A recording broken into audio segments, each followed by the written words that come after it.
Bonjour et bienvenue sur ma chaîne. Aujourd'hui je vais vous parler d'un petit truc que je me suis testé. En fait c'est des bracelets, voilà ce que ça donne en fait. Bracelets tressés. Donc il y a 3 brins. À la base c'est un morceau de cuir comme ça. Pour les dimensions, je pense, moi j'ai pris parce que je me suis renseigné, enfin j'ai essayé de voir sur YouTube et ailleurs pour voir les dimensions éventuellement, un petit peu la manière de procéder. Bon, j'ai trouvé des vidéos mais en anglais, donc j'ai vu à peu près comment ça se faisait, mis à part que quand je commence le tressage, arrive à la fin c'est un peu galère. Donc comptez pas sur moi pour vous l'expliquer. Ce sera peut-être dans une prochaine vidéo quand je maîtriserai un petit peu la chose. Mais comme on peut voir, j'ai quand même réussi. Donc ça c'est avec un cuir tannage végétal, donc de 2 mm d'épaisseur. Là j'ai fait des brins de 5 mm environ. J'ai pas trop... Ouais, 5-6 mm. 7 même. Ouais, 7 mm. Donc parce qu'en fait ici j'ai 21, 3 x 7, 21, voilà. Donc voilà, ça c'est le cuir tressé, disons à la base, celui-là ici, celui qui est fait, on arrive à peu près à 23 cm et demi. À la base il faisait 25, donc forcément en tressant ça raccourcit un peu. Ici j'ai décidé de le faire légèrement plus court, donc je suis parti sur une longueur de 24 cm. Et en largeur j'ai pris 20 mm. Donc voilà, ça me fait environ presque 7 mm de brin. Et j'essaierai avec ce cuir là pour voir un petit peu ce que ça donne. Donc à la base j'aurais bien essayé de vous faire voir un peu comment ça marche, mais je maîtrise pas encore assez bien. Je sais le faire, il n'y a pas de souci, hein. C'est pas parce qu'on sait faire des étuis, des pochettes ou autre chose qu'on sait forcément tout faire. On apprend tout le temps de toute façon à n'importe quel âge. La preuve c'est que j'ai essayé avec des couleurs. Donc en fait si on prend les couleurs c'est soit le drapeau allemand soit le drapeau belge. Ou voilà, hein, j'ai pas fait exprès, j'ai voulu mettre ces 3 couleurs parce que ces 3 couleurs vont bien ensemble en fait. Ça donne assez bien. Bon ici là, ce modèle il est plus petit. En fait là je suis parti sur 15 mm. Voilà, 15 mm, donc ça fait des brins de 5 mm. Donc 3 x 5, 15, si on fait des brins de 6 mm, on va compter 3 x 6, 18, on mettra 18 mm à cet endroit-là. Simplement parce que à 15 c'est vraiment la limite quoi. Quand on prend le bouton de colle, voilà, ça va venir presque pratiquement à fleur quoi. Si on regarde bien, c'est un peu juste. Ça marche quand même, donc c'est le minimum 15. Et voilà ce que ça donne quoi. Ensuite j'ai essayé un autre. Donc toujours avec 3 brins. C'est assez magique hein, parce que franchement j'ai vu les vidéos. En fait le titre des vidéos c'est Magic Bread Laser, qui peut se traduire cuir de tresse magique. Donc on fait des beaux bracelets avec ça. Là c'est toujours la même dimension que l'autre. Là la couleur rouge et noir ce serait plus les couleurs du Stade Toulousain. Voilà, pour pas faire de pub. Et là j'en ai essayé d'autres, donc un peu à la Bob Marley on va dire. Voilà, ça c'est des modèles que j'ai commencé, que j'ai teinté tout à l'heure. J'en ai d'ailleurs fait 2. Voilà ce que ça donne. Et puis ça, je trouve que les couleurs ça va bien rendre quoi. Une fois que c'est tressé, c'est sûr que ça va. Voilà, je pars déjà du mauvais sens. Alors, je sais plus, je l'ai pas en tête. Hein, je suis désolé, je peux pas vous montrer parce que il faut que je prends l'exemple, être assis et puis l'avoir en face. Et puis là, avec la caméra, je suis un peu décalé, donc c'est pas facile. Hein. J'essaierai lors d'une prochaine vidéo, quand je maîtriserai un petit peu la chose, de vous montrer un peu comment ça marche. Mais de toute façon, si vous allez taper sur Facebook, voilà, Magic Bread Laser, Bread, cœur de tresse magique, que j'ai traduit sur Google. Hein. Moi, c'est plutôt la langue de Molière que la langue de Shakespeare. Mais bon, il faut quand même s'adapter. Donc si vous tapez ça, vous allez voir un peu, il y a pas mal de tutos qui sont faits, entre autres Tandy Laser qui le montre bien et beaucoup plus lentement que d'autres. Donc ça permet de voir un peu comment ça fonctionne. Donc là, moi, tout ce que je peux vous montrer, c'est c'est comment ça marche. Bon, pour les dimensions, ce sera à voir par rapport au poignet, parce qu'en fait, il y a des gens qui ont des gros poignets, d'autres des plus petits. Là, ici, si je le mets à mon poignet, comme on peut voir, voilà, ça laisse quand même un petit jour. Voilà, c'est bon, quoi. Voilà, ça dépend du poignet, hein. Je me souviens plus du tour de poignet, mais là, c'est une longueur totale de 25 cm à peu près. Et pour cette petite partie ici, je laisse 2,5. Après, ça peut être 3, parce que j'ai essayé avec 3. Bon, c'est faisable aussi, il n'y a pas de souci. Après, moins, ce serait peut-être pas forcément bien, parce que sur le dessous du poignet, c'est mieux quand c'est un peu plus plat que tressé, pour éviter que ça ne gêne un peu sur le dessous du poignet, quoi.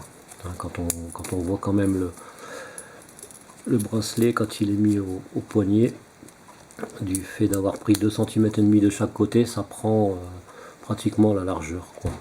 Donc on n'est pas trop embêté en ayant voilà, peut-être un peu avec la pression, mais sans plus, quoi. Et ça, il n'y a aucune gêne. De toute façon, ici, je vous conseille éventuellement de prendre un morceau de cuir très fin, ou de l'affiner vous-même, c'est ce que je fais, et de le coller sur la pression pour éviter que le métal ne touche la peau, hein, parce que c'est des pressions nickelées, mais c'est que nickelé, hein, c'est pas de l'acier chirurgical, donc ça peut causer des démangeaisons, des problèmes de peau. Donc le conseil, c'est de mettre un bout de cuir de façon à ce que le métal ne soit pas direct sur la peau. Voilà, ça c'est préférable ici, il n'y a pas de risque forcément, vu que c'est l'endroit où on le ferme. Voilà ce que ça donne. Je voulais partager avec vous. Ici, je l'ai fait avec un cuir tannage végétal, pareil, toujours de la même épaisseur. En fait, c'est une chute de cuir. Je me suis testé avec des chutes de cuir. La preuve, c'est que c'est teinté sur le champ d'un côté, teinté sur le champ de l'autre, mais la bande du milieu, non. Étant donné que je me suis dit, voilà, ça va peut-être donner un genre. Effectivement, c'est pas vilain, quoi. Là, ce que ça donne. Après, bon, si on part dans des couleurs, on peut partir dans d'autres couleurs, hein. On peut partir sur du tan, sur du vert, comme j'ai fait là, vert, jaune, rouge, là ici noir, jaune, rouge. Bon, on peut partir sur différents drapeaux, hein. Le rouge, le blanc, on peut mettre que 2 couleurs éventuellement, hein. Ça peut être du vert, du jaune, ou du vert, du rouge, du jaune, du rouge. Enfin, il y a pas mal de combinaisons. Après, au niveau des teintes, il n'y a pas non plus toutes les couleurs, hein. J'ai pas encore trouvé de blanc en teinte plus. Si dans ces cas-là, vous voulez vous essayer, il y a possibilité de trouver des peintures spéciales pour le cuir, et là vous allez pouvoir jouer avec les couleurs, parce qu'il y a quand même pas mal de couleurs, et puis les couleurs qu'on peut mélanger aussi. J'ai fait quelques essais sur certaines choses, et en réalité la peinture tient bien sur le cuir. Voilà. Même en essayant de le gratter, ça ne s'en va pas. Peut-être à la longue, mais bon, voilà. Là, je l'ai laissé naturel. Ensuite, je passe un produit dessus. Donc, là, entre autres, comme c'est une teinture à base d'alcool, je vais mettre du Résolène. Si c'était à base d'eau, il y a possibilité de mettre du Superchine. Donc, voilà, quoi. Et ensuite, je lui mettrai une petite crème à base de cire d'abeille, pour dire de l'étanchéifier, enfin étanchéifier, de l'imperméabiliser plutôt légèrement, parce que bon, quand on a ça au poignet, il n'y a pas de risque, hein, déjà là, mais éventuellement en partant de pluie, ça, les teintes ne s'en vont pas, hein. C'est juste pour éviter que le cuir se mouille, quoi. Surtout qu'il n'est pas teinté en dessous, mais il sera protégé par ce produit. Voilà, donc je voulais vous faire profiter de ce petit truc, hein, pour la démonstration. Ce sera pour une autre fois, je m'en excuse, hein, parce que c'est pas évident. La preuve que je réussis du fait que c'est moi qui les ai fait, c'est de là, celui-là, puis plus un autre que j'ai fait, que j'ai donné, et j'ai offert à quelqu'un de ma famille, voilà, ou plutôt un ami qui fait un peu partie de ma famille, entre guillemets.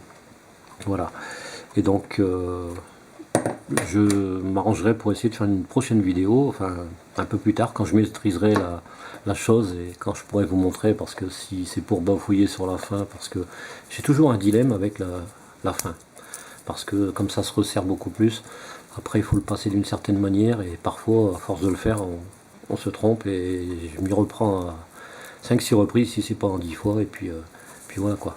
Mais sinon j'y arrive quand même.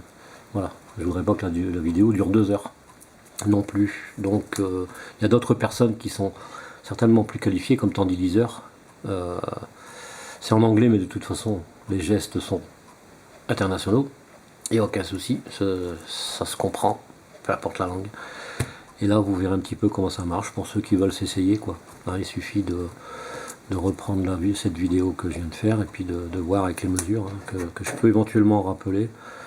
On peut se baser sur 24 cm, disons 24, après 20 cm comme là, c'est trop juste, hein, pour les enfants peut-être, hein, pour les petits poignets, parce que quand on prend voilà, si on prend la liaison, en fait, si on prend sur à peu près un rond, ça va faire un rond de 5 cm, 5 cm et demi de diamètre, voilà, au maximum, on va dire 5. Donc petit poignet pour une petite gamine, voilà, éventuellement. Si on prend la comparaison avec l'autre, on va tout de suite voir la différence. Voilà. Donc là, un poignet normal, on va dire. Après, pour les gros poignets, je conseille de prendre, au lieu de 24, prendre 26 éventuellement. Je sais pas combien il faut laisser, parce que en fait, quand j'ai pris celui-là, je l'ai fait à 25,5, il me semble, et je suis arrivé à 23,5. Donc ça peut diminuer à peu près de 2 cm, compter environ 2 cm de moins, du fait que c'est tressé, ça raccourcit un peu le cuir entre guillemets, et voilà.